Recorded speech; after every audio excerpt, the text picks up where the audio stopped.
Qué gusto verlos a todos. Se ven bien guapos. Claro, esa es la actitud.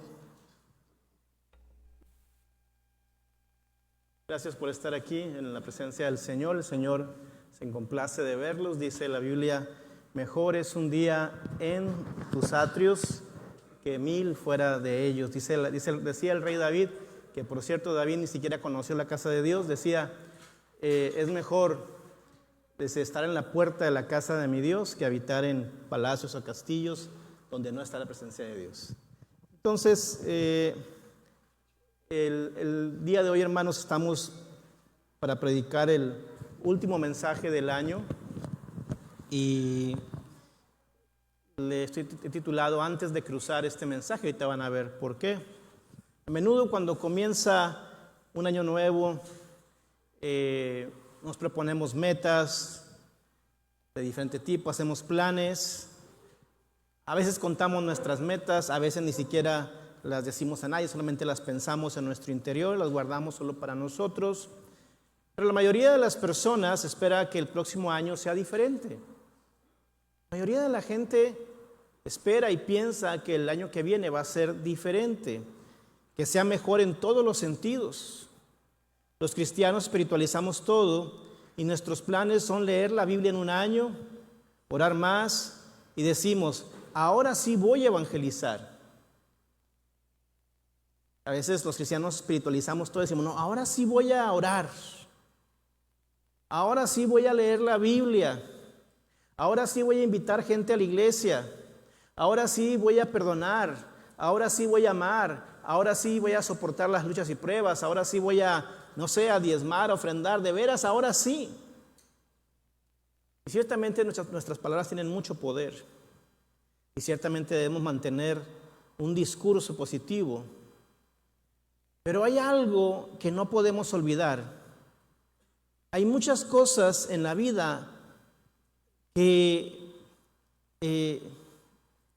necesitan de una preparación. Hay pocas cosas, poco éxito sin preparación.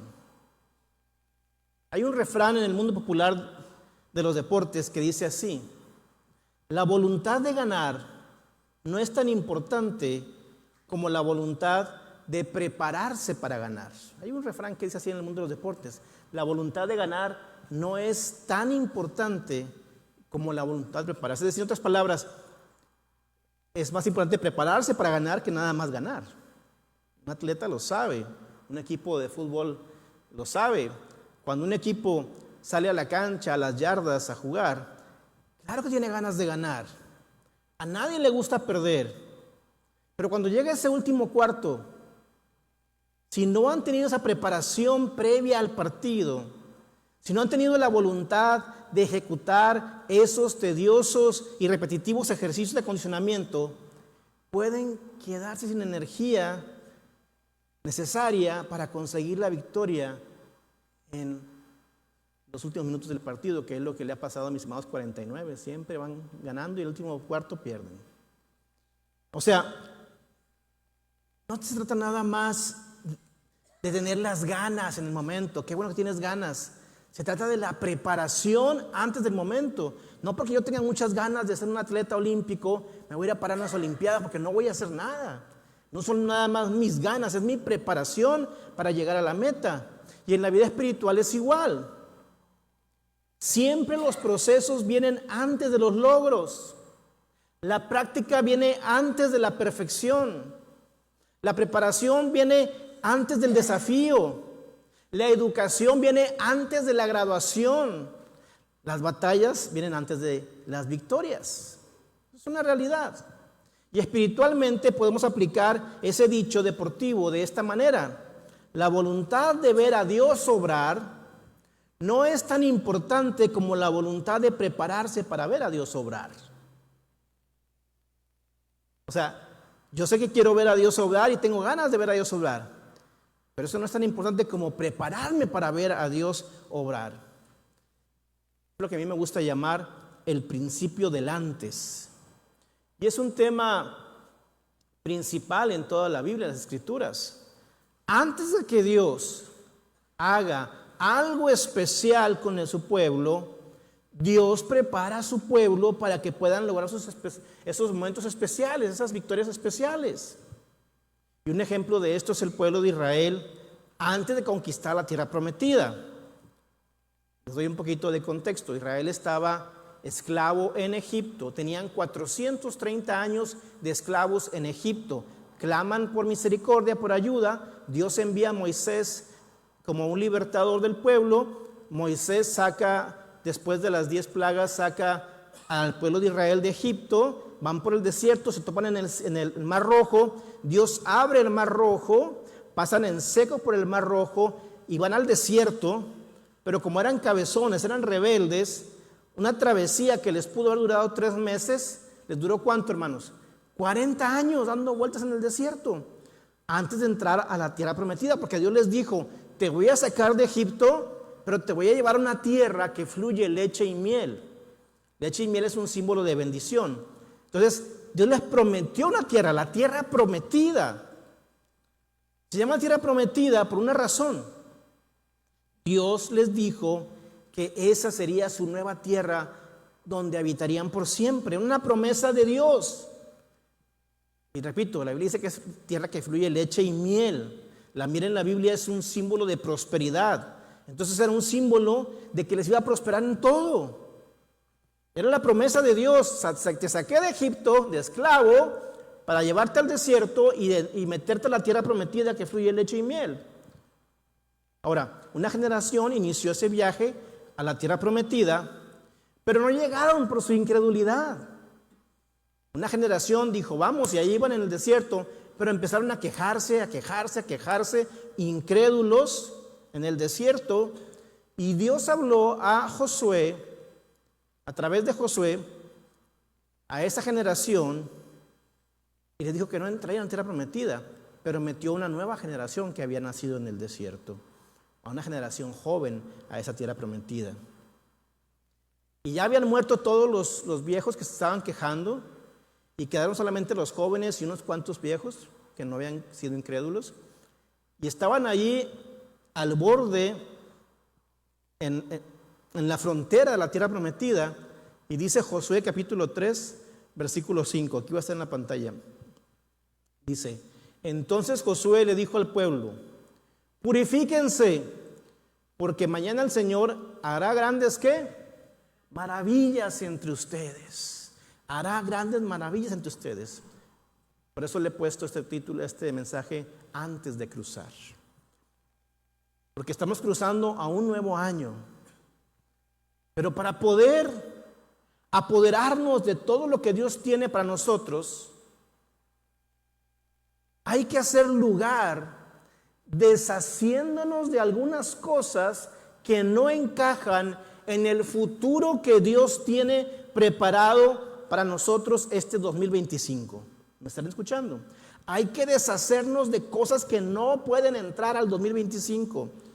Hay ciertas cosas que tú tienes que abandonar, que soltar, que dejar atrás aquí en el 2024 y que no entren contigo en el 2025.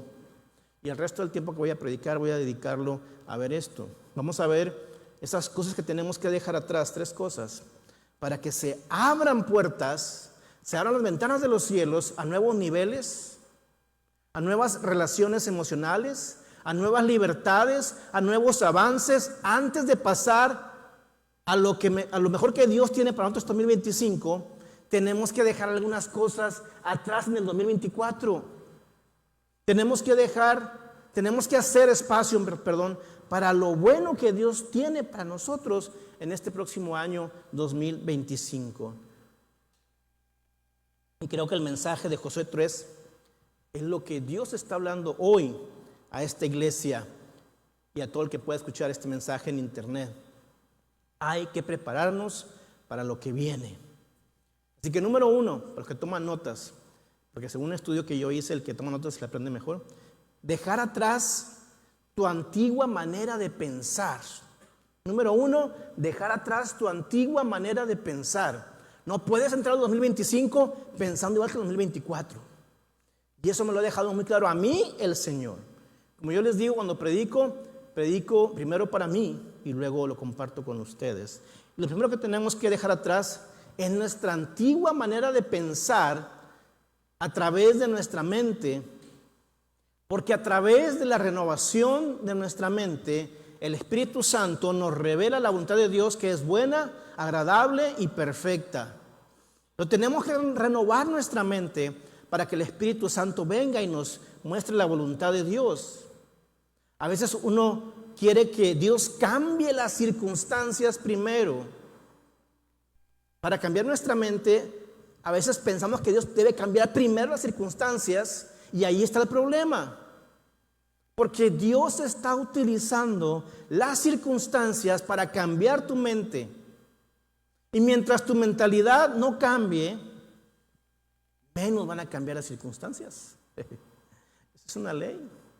Mientras tu mentalidad no cambie, menos van a cambiar tus circunstancias. Es más, cuando cambia tu mente, a veces las circunstancias no tienen que cambiar. No tienen que desaparecer la tormenta. Yo confío en Dios. Yo puedo dormir en medio de la tormenta. No tiene que disiparse la tormenta para yo tener paz. Yo decido que en Dios está mi paz, cualquiera que sea la circunstancia. Venga lo que venga y pase lo que pase. Pueden rugir los vientos y pueden levantarse las olas, pero yo estoy firme en la roca que es Jesucristo.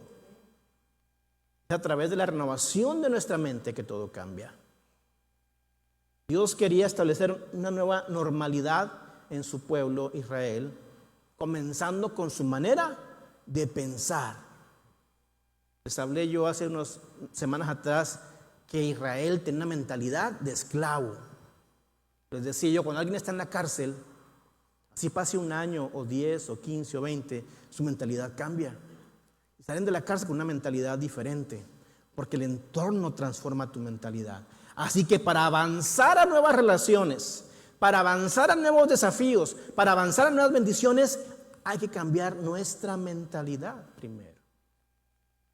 Unos versículos antes del versículo 5, dice Josué, voy a leer aquí, está en la pantalla, Josué 3, versículo 3 al 4, dice: y dijeron al pueblo las siguientes instrucciones, cuando vean a los sacerdotes levitas levantar el arca del pacto del Señor su Dios, dejen sus puestos y síganlos, dado que ustedes nunca antes viajaron por este camino, ellos los guiarán. ¿Quiénes? Los sacerdotes. Quédense como a 1 kilómetro detrás de ellos, mantengan una buena distancia entre ustedes y el arca, asegúrense de no acercarse demasiado. ¿Qué les dijo el Señor? Dejen sus puestos, abandonen los lugares que han estado ocupando en el desierto. Es decir, Dios estaba llamando a esta nueva generación a abandonar el pensamiento de la primera generación. Les dije ahorita, la primera generación no entró en la tierra prometida porque eran incrédulos y se quejaban de todo. Y Dios le dice a la nueva generación, dejen atrás todo para que puedan entrar a la nueva tierra, a la tierra prometida. La primera generación en repetidas ocasiones había expresado su deseo de regresar a Egipto, a la esclavitud en Egipto. Decían, es mejor ser esclavos que morir en el desierto. Y a la nueva generación Dios les está diciendo, ustedes tienen que pensar diferente. Como cuando queremos volver al PRI. O cuando la mujer golpeada quiere volver con su marido que la golpea. O cuando, no, tienes que pensar diferente. Si no hay cambios, yo no voy a votar por el PRI. Si yo veo cambios, algún día votaré por el PRI. Pero si no, yo no voy a votar por el PRI. O cuando yo sé que en tal lugar me van a robar, ¿para qué voy a ese lugar? Un amigo que iba a un bar, él no es cristiano. Y en ese bar 3 veces lo asaltaron. Hasta que un día lo cuchillaron. Dije yo, oye, iba a decir el nombre. Oye, ¿y por qué vas ahí? Porque me gusta mucho por eso. Tienes que cambiar tu manera de pensar. La generación que pereció en el desierto, que Dios sacó de Egipto, no pudieron dejar atrás su mentalidad de víctima. Incluso insultaron la bondad de Dios al afirmar que solo Dios los había traído al desierto para matarlos de hambre. y que habrían estado mejor esclavos en Egipto. Imagínense. Yo me acuerdo cuando leía la Biblia primeras veces, cuando yo tenía 16 años, y que leía la Biblia, yo decía, no puedo creer. Era un huerco de 16 años. Yo decía, aquí dice, preferimos las cebollas, los puerros, los ajos. Yo, ¿cómo pueden pensar en eso? Pero así es la mentalidad de la gente que no quiere cambiar su mente. O sea, Dios los sacó de Egipto, pero Egipto seguía en sus corazones, en sus mentes. Seguían con esa mentalidad de víctimas. Y en este 2024, desafortunadamente, estamos viviendo una época donde está de moda hacerse la víctima.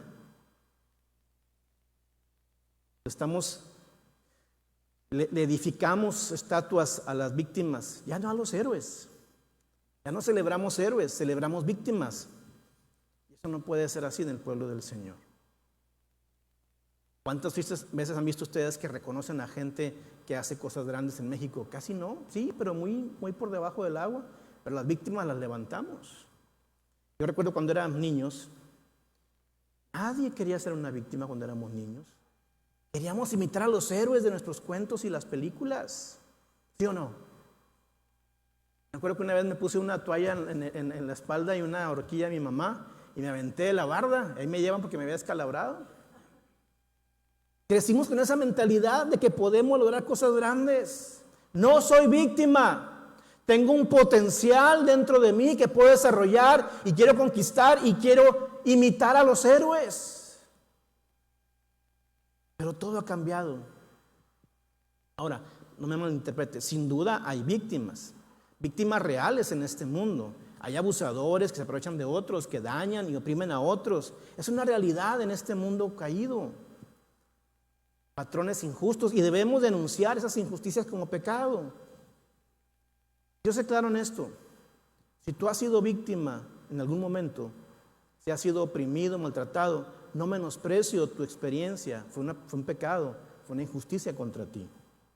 Pero por otro lado, existe un pensamiento irresponsable, pecaminoso, dañino, que no refleja la verdad bíblica, y esa es la mentalidad de víctima. La mentalidad de víctima incluye 3 tipos de pensamiento.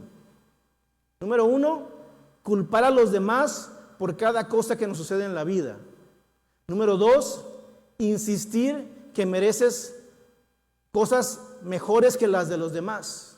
Y número 3, ver al mundo solo en relación contigo mismo. ¿Ha notado esto? Pero todos los jóvenes creen que se merecen lo mejor sin esforzarse. Quieren todo. Hay matrimonios que viven así. Hay gente tan egoísta que solamente ve al mundo en relación consigo mismo.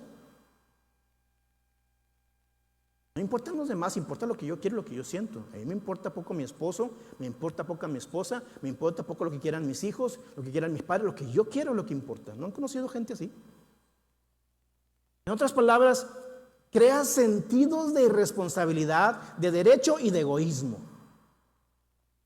Y no suena muy atractivo, pero está de moda ser una víctima.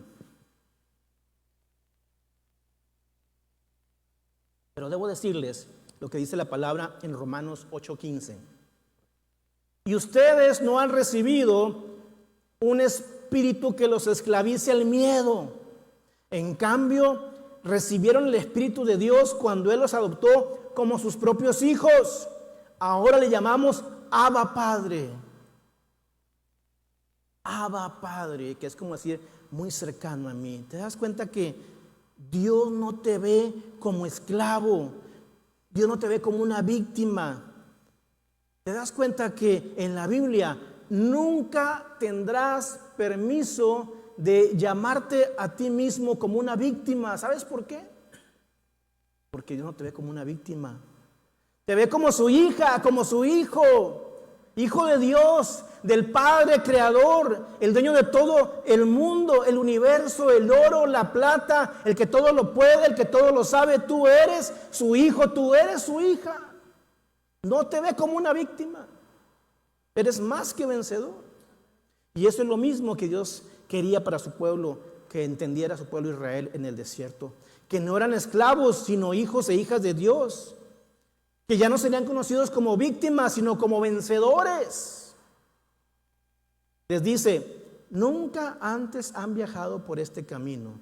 Entonces, sigan a los sacerdotes. En otras palabras, esto es nuevo para ustedes, pero yo los voy a guiar. Esto es nuevo para ustedes, lo que significa que la antigua forma de pensar no va a aplicar en esta nueva temporada de Victoria. Para ti, tu antigua forma de pensar no puede aplicar para la temporada nueva de Victoria. ¿Te das cuenta que no es el cambio de calendario el que va a cambiar tus circunstancias? Es el cambio de tu mentalidad. Si te traes el 2025, los mismos hábitos del 2024, nada va a cambiar. Tú puedes declarar, voy a perder 20 kilos y lo vas a encontrar en febrero. ¿Por qué? Porque no cambiaron tus hábitos, no cambió tu mentalidad. Tiene que haber un cambio para este 2025. La mentalidad de víctima te quita poder. Elimina tu iniciativa para mejorarte. Te mantiene rehén de tus circunstancias pasadas. Y Dios no quiere eso para su pueblo. No lo quería entonces para su pueblo y no lo quiere hoy para su pueblo, que es la iglesia.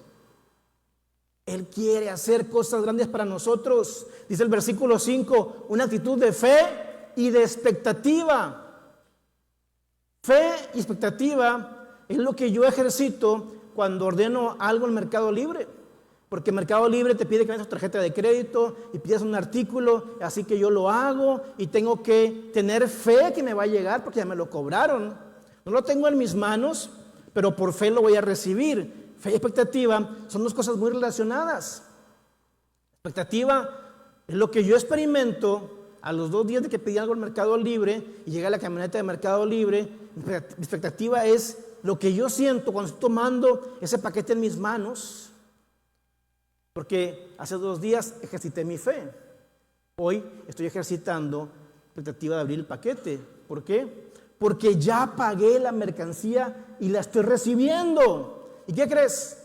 Jesucristo ya pagó por nuestras bendiciones. Ya pagó para que seamos llamados hijos e hijas de Dios. Entonces podemos ejercitar hoy la expectativa de que en el 2025 Dios va a llenarnos de favor y de bendición. La bendición va a llegar a mi casa, no a la del vecino. O sea, si llega a la del vecino, está bien que llegue a la del vecino, pero va a llegar a mi casa también, a mi matrimonio, a mi familia. No en el 2026, en el 2025. Dios quiere que adoptemos esa mentalidad de fe y de expectativa, porque no somos víctimas, somos hijos e hijas de Dios. La segunda cosa que Dios quiere que dejes atrás para entrar a este 2025 es tu antiguo pecado. Deja atrás tu antiguo pecado. Y se pone seria la cosa nada más cuando menciono la palabra pecado. Espero que estén receptivos y tengan la misma energía en este punto como en el anterior.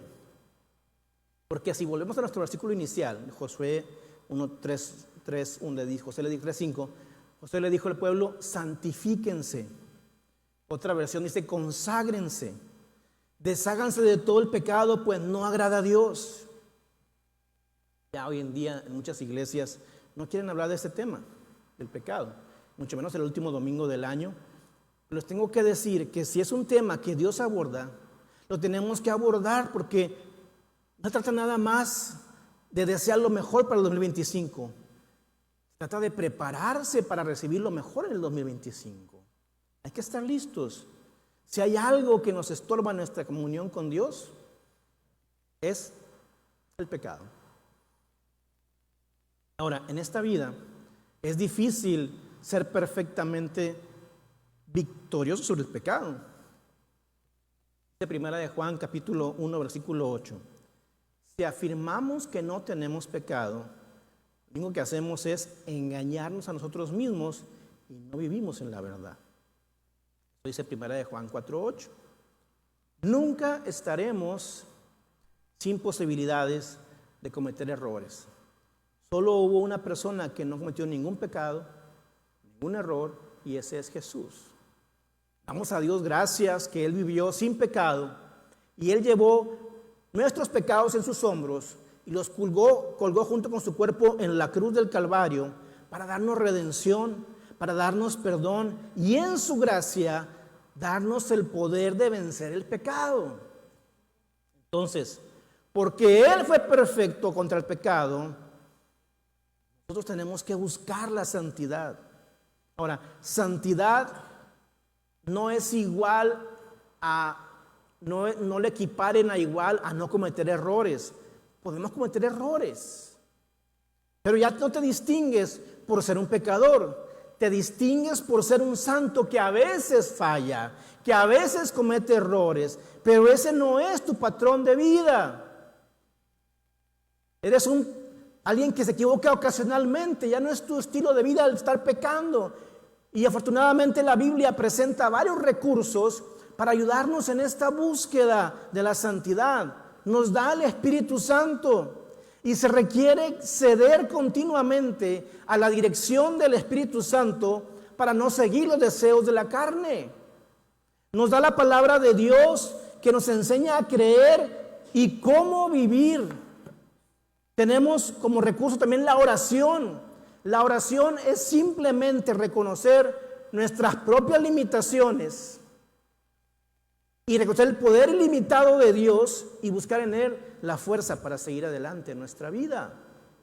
Y tenemos la comunidad cristiana, es decir, la iglesia, donde nos congregamos, adoramos juntos, alabamos juntos, aprendemos juntos y crecemos juntos en la fe.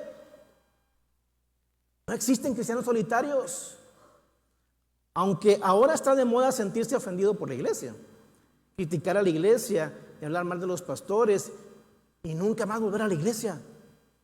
No, es que me trataron mal en la iglesia. Sí, compadre, pero también en Walmart te trataron mal y como quiera vas a Walmart. Y también en un restaurante te tratan mal los meseros y vas a otro restaurante y te tratan igual mal. Dios nos ha llamado y Él dijo, no dejen de congregarse aun cuando ven que en el día del Señor se acerca. ¿Sabes por qué? Porque somos un cuerpo. Un cuerpo cuando está herido se puede sanar solo. Y la Biblia dice que debemos confesar nuestros pecados unos a otros y debemos amarnos e instarnos a la santidad unos a otros. Debemos apoyarnos unos a otros. No hay tal cosa como un cristiano solitario. Eso no es bíblico. Somos un cuerpo y hay un propósito en esta hermandad, en esta unidad, y es que juntos caminemos hacia los propósitos de Dios que tiene trazados para su iglesia. Juntos podemos lograr más.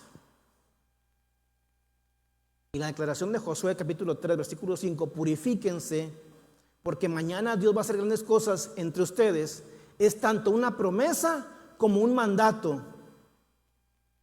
La promesa depende del mandato. Si obedecemos el mandato de purificarnos, Dios va a cumplir la promesa de hacer grandes cosas entre nosotros. Prediqué hace 2 domingos atrás que algunas de las promesas de Dios son incondicionales. Lo único que tenemos que hacer es creer para recibirlas. Hay muchas promesas de Dios que son incondicionales, no tienes que hacer nada. Pero hay otras que son condicionadas. Para obtenerlas tenemos que poner de nuestra parte. Si no haces esto, no pasará esto. Y Dios está llamando a su pueblo a ser un pueblo santo. Él nos diría hoy en 1 de Pedro 1:16. Pues las escrituras dicen, sed santos porque yo soy santo, dice el Señor. Si quieres recibir bendiciones en el 2025, tienes que ser santo. Es una condición para recibir esa promesa. Los hijos siempre se parecen a sus padres. Algunas semblanzas tienen de los padres. Y es lo único que Dios nos pide. Quiero que te parezcas a mí. Sí, no vas a ser perfecto como yo soy, pero te tienes que parecer. Sed santo porque yo soy santo, dice el Señor. Todos aquí sabemos, escúchame bien, todos aquí sabemos ¿Cuál es el pecado que tenemos que dejar atrás? No tengo que mencionártelo. Dios a mí me revela cosas, no tengo que mencionártelo. Tú sabes qué pecado tienes que dejar atrás. Así que tú no puedes entrar al 2025 esperando la bendición de Dios con una relación atrás mala, tu vida familiar, personal, amorosa, de trabajo, legal. Tienes que dejar en el 2024 la fornicación, la pornografía, las mentiras, los engaños, la crítica, el chisme, la maledicencia, el enojo, la deslealtad. Tienes que dejarlo atrás. Todas estas cosas tienen que salir de tu vida, porque tú puedes declarar y puedes decretar, pero si no te alineas al mandato de Dios de purificarte, entonces no vas a ver grandes cosas en el 2025. ¿Por qué? Porque Dios nunca va a dejar que sus hijos pequen con éxito. Dios nunca va a dejar que sus hijos pequen con éxito. El que está robando tiene que cesar de robar. El que está en chismes o contiendas tiene que cesar. El que habla mal de la iglesia tiene que cesar de hablar mal de la iglesia. Tenemos que cambiar nuestros hábitos de pecado. Porque mira lo que dice Filipenses 2, versículos 12 y 13. Esfuércense por demostrar los resultados de su salvación. Le repito, esfuércense por demostrar los resultados de su salvación, obedeciendo a Dios con profunda reverencia y temor. Y el 13 dice, pues Dios trabaja en ustedes y les da el deseo y el poder para que hagan lo que a Él le agrada. Mira estas dos cosas. Dios trabaja en nosotros, pero también se requiere de nuestro esfuerzo. Las dos cosas son igual de ciertas. Dios está obrando en nosotros, pero también nosotros tenemos que esforzarnos de vivir en santidad. ¿Por qué? Para preparar el terreno para ver la gloria de Dios. Si estás en pecado, la idea no es desanimarte, lo contrario, todo lo contrario, es animarte a dejar el pecado atrás y a abrir la puerta a las grandes cosas que Dios tiene para ti. Te lo ilustro de esta manera. Tom Watson, fundador de la empresa multimillonaria IBM, en una ocasión tenía un alto ejecutivo muy joven de 30 años que invirtió $12 millones en la compañía en una inversión fallida. Y ese joven ejecutivo, que apenas tenía 3 meses en la empresa, había perdido $12 millones en una inversión que no funcionó. Así que él se acerca al escritorio de Watson con una carta de renuncia, le pone en el escritorio: aquí está mi renuncia, yo sé que usted no me quiere en su compañía, aquí está mi carta donde yo renuncio. A lo que Watson se levantó enojado y le dijo: no, lo último que quiero es tu renuncia. Acabo de gastar $12 millones en educándote como empresario. Ahora ponte a trabajar para que des resultados. Te digo algo, si tú has estado en pecado, Dios no acepta tu renuncia. Él dice: hey, voy a aceptar tus fallas, voy a aceptar tu pecado como parte del aprendizaje, pero tienes que dejarlo atrás. Es hora que te pongas a trabajar. No acepto tu renuncia, pero es hora que te pongas a trabajar en la santidad. Deja atrás el pecado. Eso dice el Señor. Y tú sabes cuál es el pecado que tienes que dejar atrás. Si a quien nunca, lo planteo así, si alguien a quien yo no conozco habla mal de mí, no me va a afectar mucho, porque es alguien que yo conozca. Voy a un punto con esto. Si uno de ustedes habla mal de mí, quizá me va a ofender un poquito.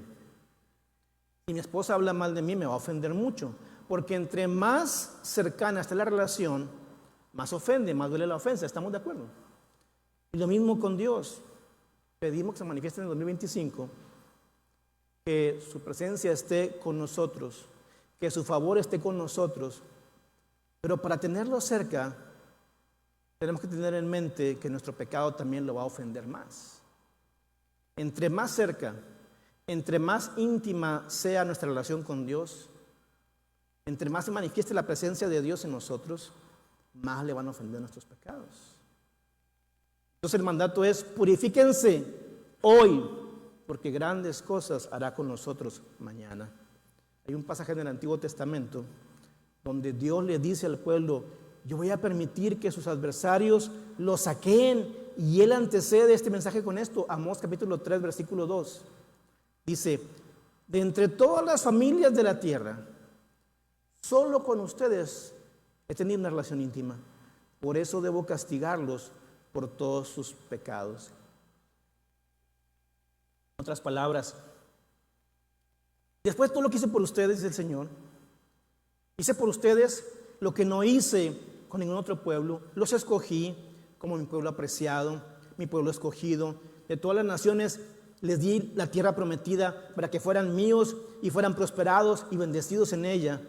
Y todavía se atreven a serme infieles. No puedo dejar que eso quede impune, dice el Señor.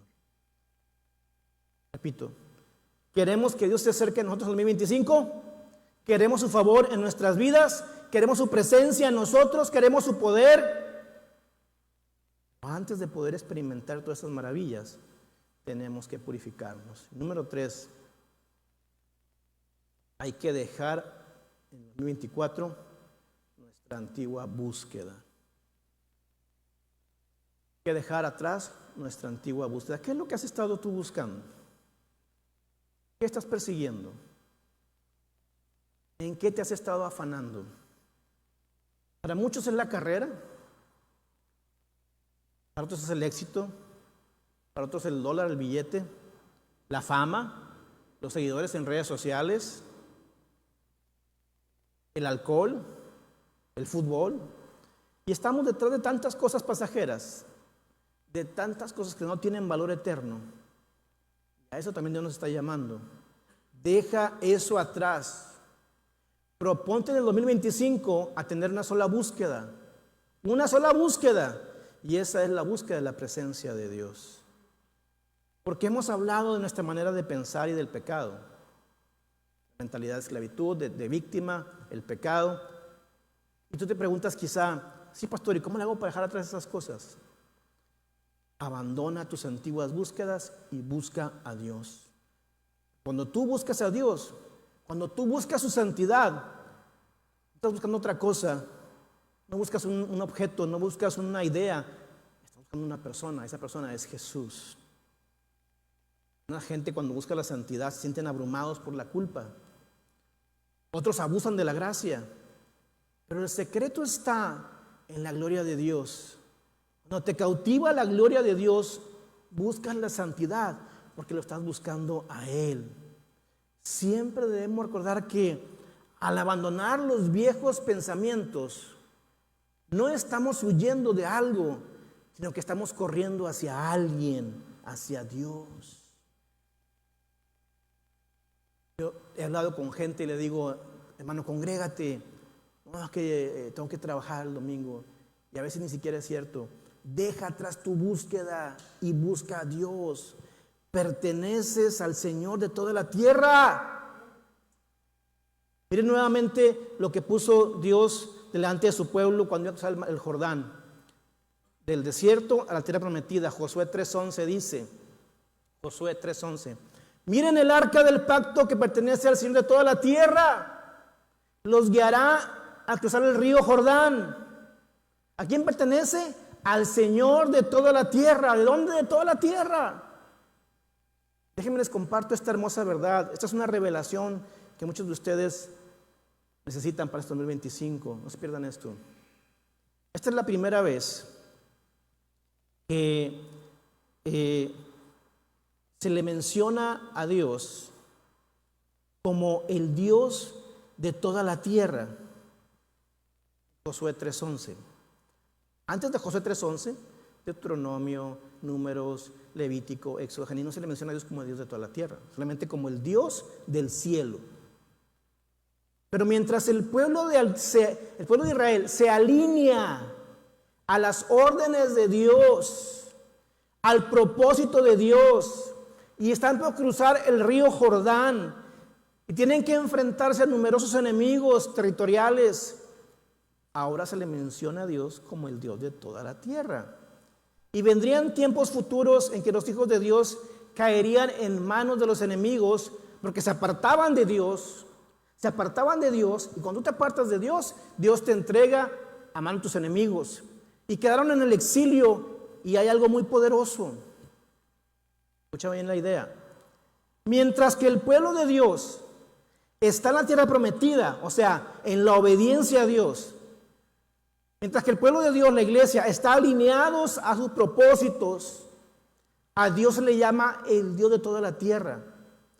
Cuando el pueblo de Dios está fuera de la tierra prometida, de la obediencia, y fuera del plan de Dios, se le refiere como el pueblo el Dios del cielo simplemente. ¿Sí? ¿Ven la diferencia? ¿Qué quiere decir esto para nosotros?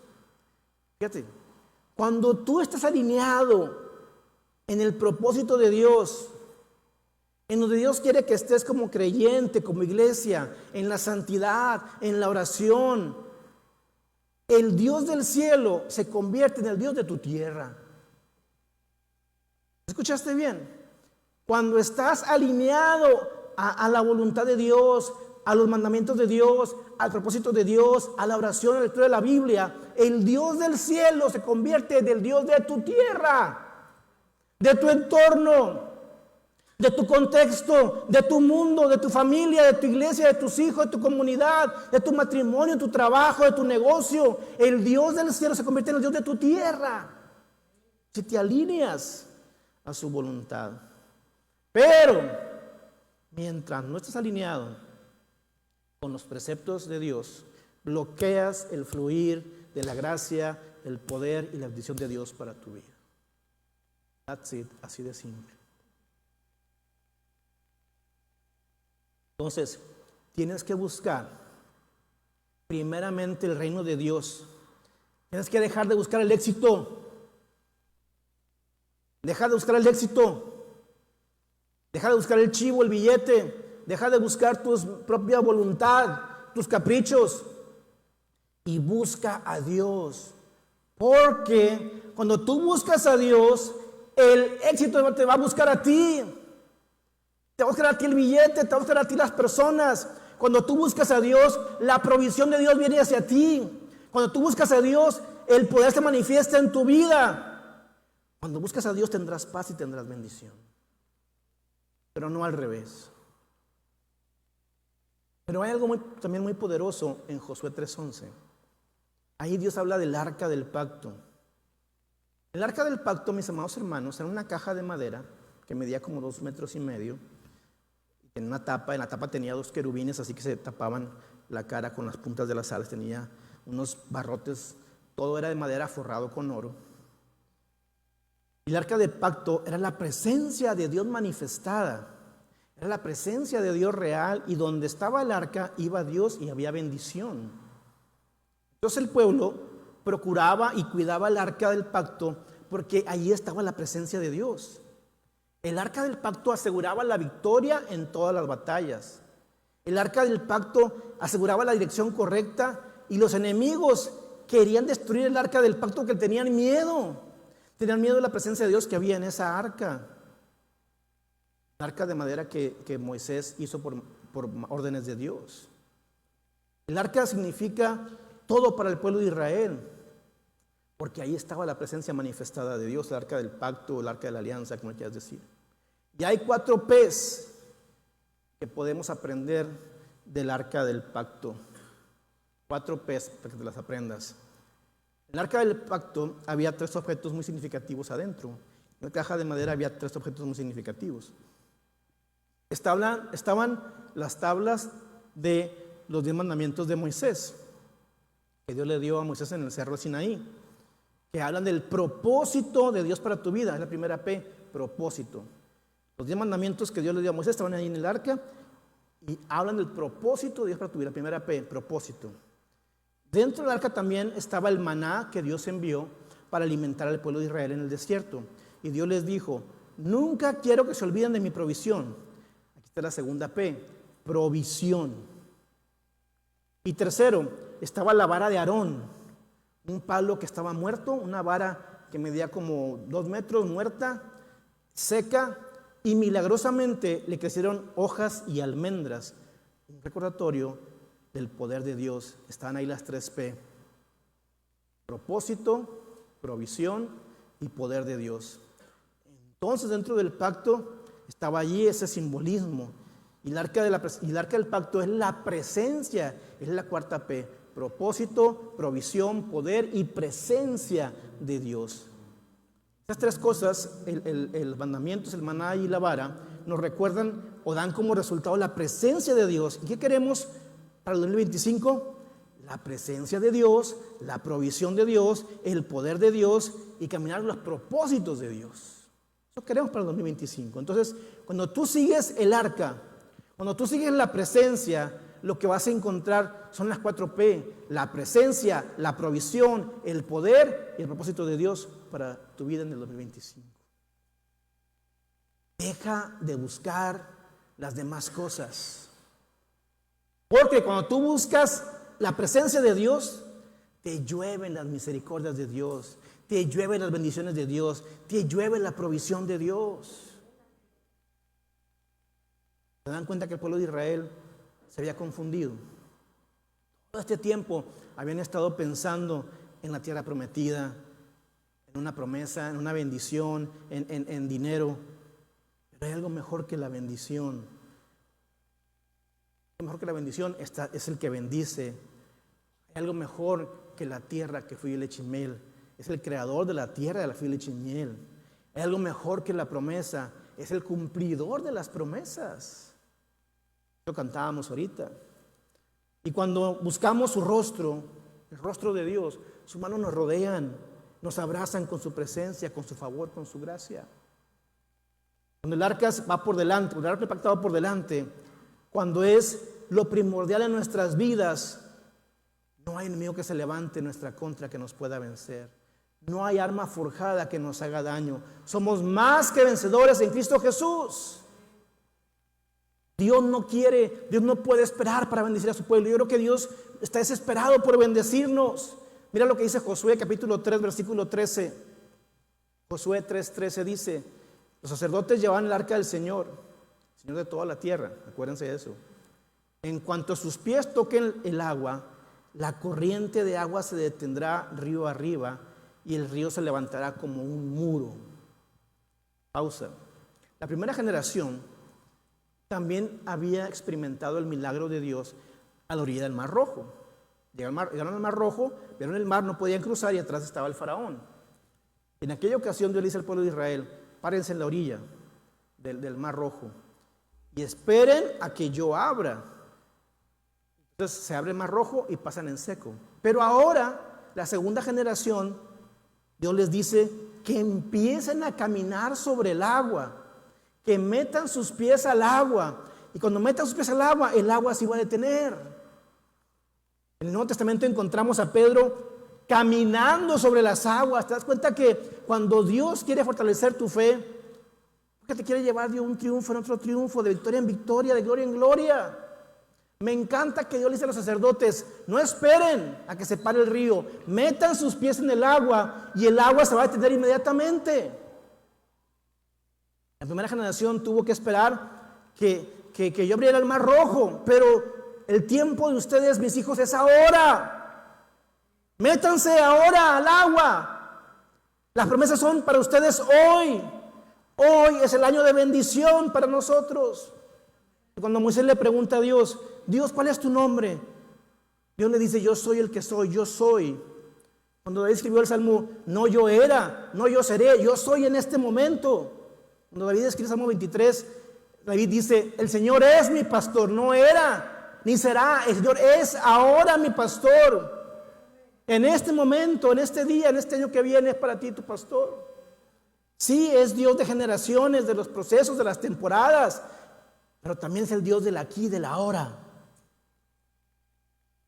Escúchame bien lo que te voy a decir, porque eso es importante para tu vida. No lo deseches, no seas tonto, perdóname la palabra. Si tú persigues el éxito, si tú persigues el dólar, si persigues las redes sociales, si persigues los excesos, si persigues la mentira, si persigues el pecado, nunca vas a ver la bondad de Dios. No verás la provisión de Dios. Si tú persigues tu propia voluntad, no verás a Dios en 2025. Pierdes el tiempo.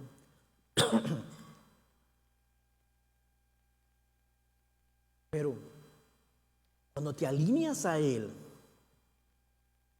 no tienes que esperar que la bendición llegue a otra casa, en otro año, en otra temporada.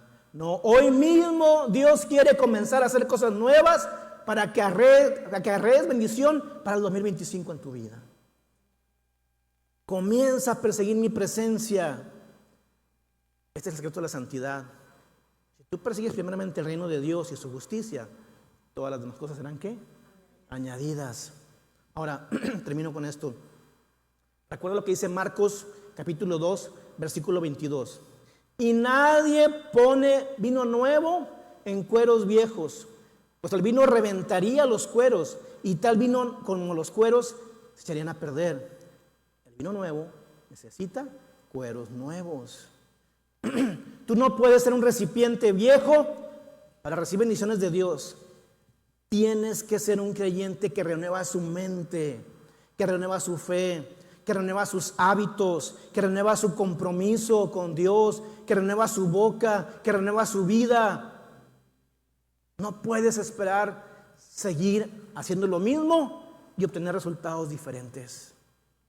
Tienes que renovarte. Así que prepárate y purifícate desde hoy para lo que Dios comenzará a hacer mañana. ¿Quieren prepararse para el 2025? ¿En serio? Espero aquí el próximo domingo. ¿Sí es cierto? Y quiera consagrarse, póngase de pie y somete el 2025 en las manos del Señor. Y dile al Señor: voy a preparar el terreno, voy a dejar mi antigua manera de pensar atrás, voy a dejar atrás el pecado, voy a comenzar a buscarte de todo corazón, voy a poner mi año en tus manos. Mi vida, mi familia, mis hijos, mi negocio, mi trabajo, todo en tus manos. Señor, tú mereces lo mejor de mí. Tú mereces lo mejor de todo. Y me voy a esforzar por agradarte, voy a cuidar mi salvación. Voy a esforzarme por darte gloria y honra todo el tiempo. Vamos a orar. Amado Dios, gracias porque hasta aquí podemos decir que tú has sido bueno con nosotros y que estamos esperando con expectativa las bendiciones que traerás para nosotros en el 2025. Pero queremos decirte que estamos dispuestos a dejar atrás nuestra antigua manera de pensar. Queremos dejar atrás nuestros hábitos pecaminosos. Queremos dejar atrás, Señor, todo aquello que nos estorba para entrar en 2025 en una nueva relación contigo, Señor. Queremos cambiar nuestra manera de ver el mundo, la vida cristiana. Queremos comprometernos contigo a hacer tu voluntad y no la nuestra. Queremos perseguir tus sueños y no nuestros sueños. Queremos perseguir tu voluntad y no nuestra voluntad. Queremos hacer tu propósito y no nuestro propósito, Señor, porque ya nos hemos equivocado bastante. Ya hemos fracasado bastante y necesitamos un cambio genuino, poderoso, sincero y transformador. Solo lo vamos a lograr con tu ayuda, Señor. No podemos hacerlo solos. Necesitamos de tu Espíritu Santo en nosotros. Así que abre, Señor, nuestros oídos en esta hora para que entendamos que debemos renovar nuestra mente a través del Espíritu Santo para comprobar cuál es tu buena voluntad, santa, agradable y perfecta. Que dejemos de buscar, Señor, nuestros beneficios, perseguir, Señor, esa zanahoria, como la ilustración del conejo de zanahoria, y que busquemos a ti, Señor, por encima de todas las cosas. Que nos comprometamos a orar y a leer la Biblia y a buscarte cada domingo en la iglesia. Gracias, Señor, porque tú has sido bueno con nosotros. Que a tu nombre sea honra y gloria. Y así es. Es un hermoso lugar, de sol, palmeras e inmenso mar, pero no hay que olvidar, también hay mucha necesidad. Somos las rodillas que oran, somos las manos que dan, y por esa isla preciosa seremos los pies que van. Somos quien escucha el llamado de llevar ayuda y amor. Únete a nosotros, hermano, que Cuba necesita de Dios.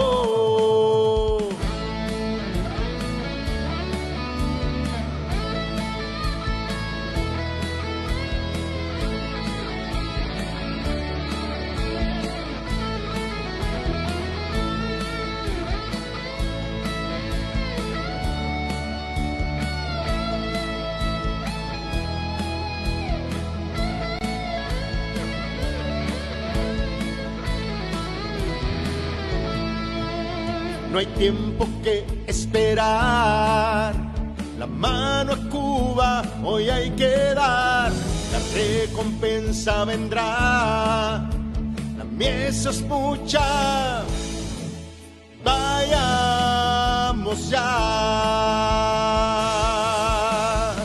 Somos las rodillas que oran, somos las manos que dan, y por esa isla preciosa seremos los pies que van. Somos quien escucha el llamado de llevar ayuda y amor. Únete a nosotros, hermano, que Cuba necesita de Dios. Somos las rodillas que oran, somos las manos que dan, y por esa isla preciosa seremos los pies que van. Somos quien escucha el llamado de llevar ayuda y amor. Únete a nosotros, hermano, que Cuba necesita de Dios. Somos las rodillas que oran, sí, somos las manos que dan, y por esta isla preciosa seremos los pies que van. Oh, somos quien escucha el llamado de llevar ayuda y amor. Únete a nosotros, hermano, que Cuba necesita de Dios.